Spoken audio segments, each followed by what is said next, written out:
दोस्तों इस वीडियो में मैं आपको बताऊंगा कि सॉसटेक फ्रेमवर्क क्या होता है और डिजिटल मार्केटिंग में इसकी इंपॉर्टेंस क्यों इतनी ज़्यादा होती है। अगर आप इस मॉडल को बेहतर तरीके से समझ आएँ और अगर आप इसको रियल लाइफ में अपनी मार्केटिंग के लिए, अपने क्लाइंट के लिए, अपने लिए इम्प्लीमेंट करते हैं तो डेफिनेटली आपको ये बहुत अच्छे रिजल्ट देगा।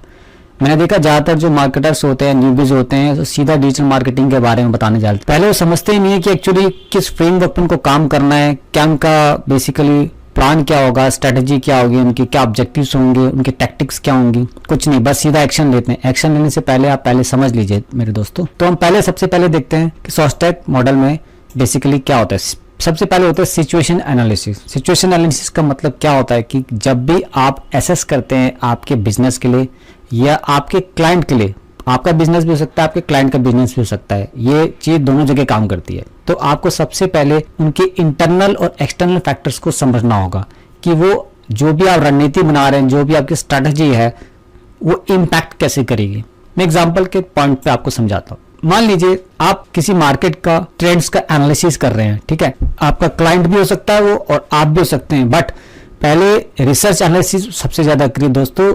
मैं आपसे बहुत फ्रेंकली बोल रहा हूँ, सीधा एग्जीक्यूशन पार्ट पर या एक्शन प्लान पे या लाइव पार्ट पर काम बाद में करिएगा, पहले एनालिसिस एंड रिसर्च करिएगा। तो आपको क्या देखना है, जो भी आपकी कॉम्पिटिटर्स हैं उनकी स्ट्रेंथ क्या है, उनके वीकनेस पॉइंट्स क्या है और क्या कैपेबिलिटीज हैं उनकी, ठीक है। ये सब आपको पहले एनालिसिस करना है। दूसरे पार्ट में हम देखेंगे ऑब्जेक्टिव्स।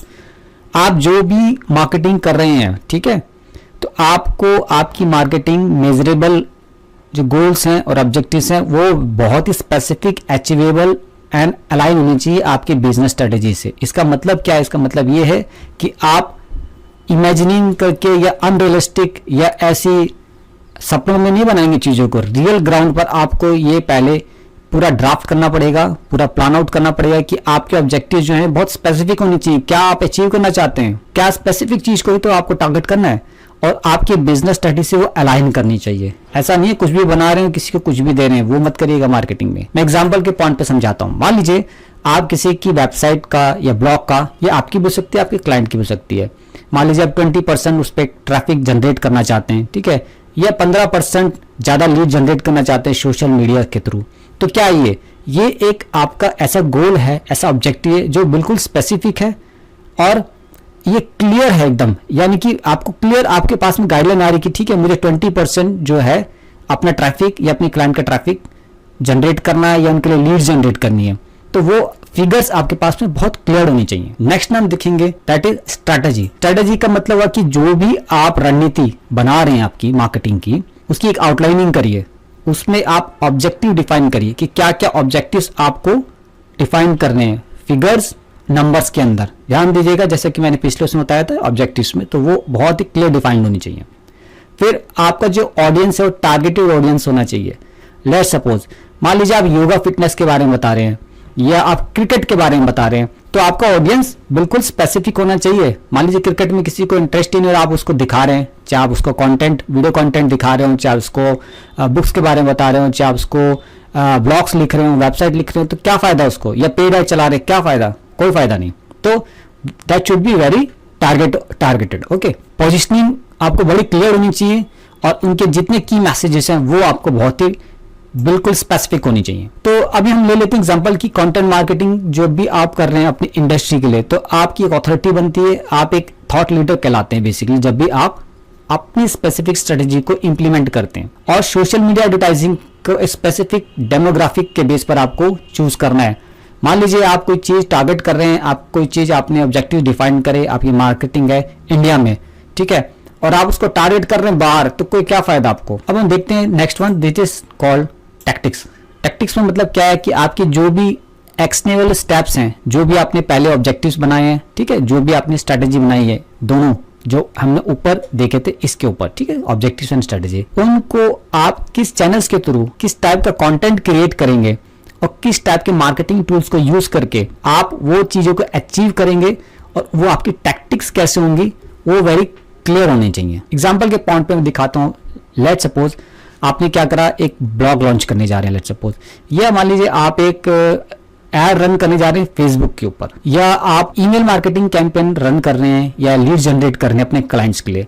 तो आपकी ये टैक्टिक्स कहलाएंगे बेसिकली। इन टैक्टिक्स के बेस पर आप आपकी स्ट्रेटेजी डिफाइन करेंगे और ऑब्जेक्टिव्स को अचीव करेंगे। अब हम देखते हैं next one which is control. Control में क्या है कि जो भी आपने मैकेनिज्म डेवलप करा है, ठीक है, उनकी जो भी आपकी मार्केटिंग स्ट्रेटेजी है वो सब आपको उनके मैट्रिक्स एनालिसिस को आपको मॉनिटर करते रहना पड़ेगा टाइम टू टाइम। ऐसा नहीं है कि कुछ भी आप डेवलप करते जा रहे डेवलप करते हुए आप ये नहीं देख रहे कि आपकी मार्केटिंग जो भी चल रही है क्या राइट डायरेक्शन में चल रही है क्या रॉन्ग डायरेक्शन में चल रही है।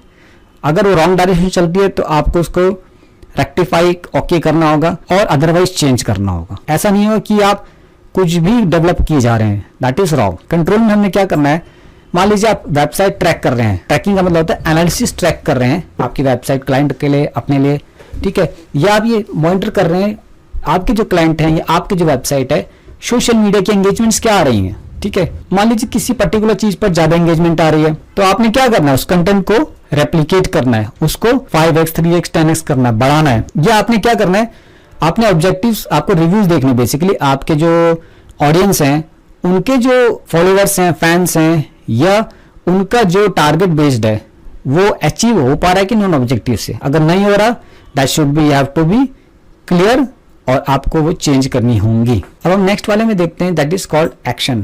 तो एक्शंस में क्या होता है, जो भी आपने पीछे भी जितने भी ऑब्जेक्टिव्स बनाए हैं, स्ट्रेटेजी बनाई है, टैक्टिक्स बनाई है और जिन चीज को आप कंट्रोल कर रहे हैं उन सब को आपको रियल लाइफ में एग्जीक्यूशन करना है। आपको रिसोर्स डिफाइन करने हैं, आपने एक टाइमलाइन डिफाइन करनी है।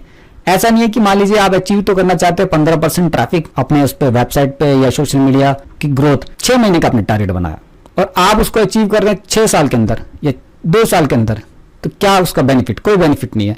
तो आपको टाइमलाइन क्लियरली डिफाइन करनी पड़ेगी।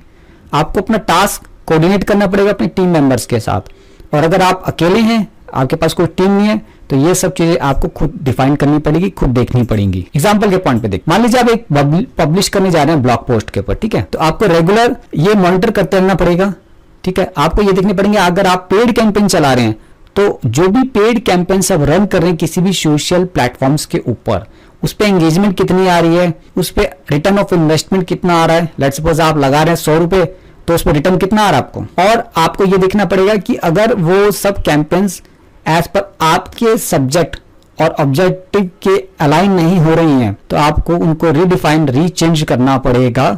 अननेसेसरी आप अपना पैसा और टाइम वेस्ट कर रहे होंगे। तो आई थिंक आपको ये पूरा का पूरा सॉस्टेक फ्रेमवर्क मॉडल समझ में आया होगा।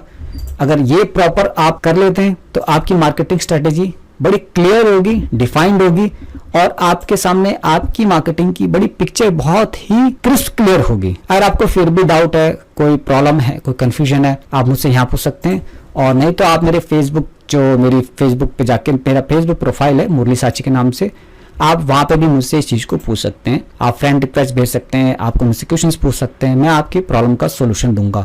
दोनों जगह मैं एक्टिव रहता हूँ, आप दोनों जगह कहीं से भी मुझसे पूछ सकते हैं, ठीक है।